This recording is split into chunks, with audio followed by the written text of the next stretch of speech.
Tu veux partir en Asie du Sud-Est hors saison et tu te demandes si c'est une bonne ou une mauvaise idée?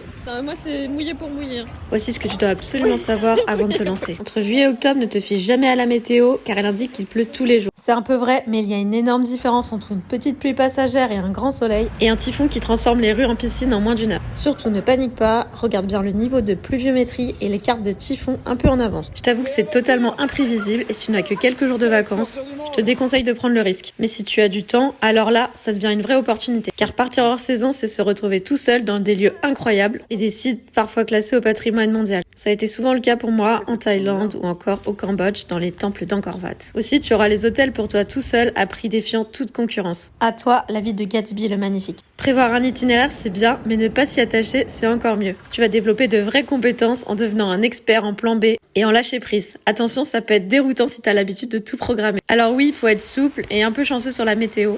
Mais si tu es prêt à t'adapter, à changer tes itinéraires à la dernière minute et à adopter un kawaii comme seconde peau, alors ça peut vraiment valoir le coup de partir hors saison. Sauvegarde cette vidéo pour ton prochain voyage en Asie et surtout, n'oublie pas de t'abonner. S'il te plaît.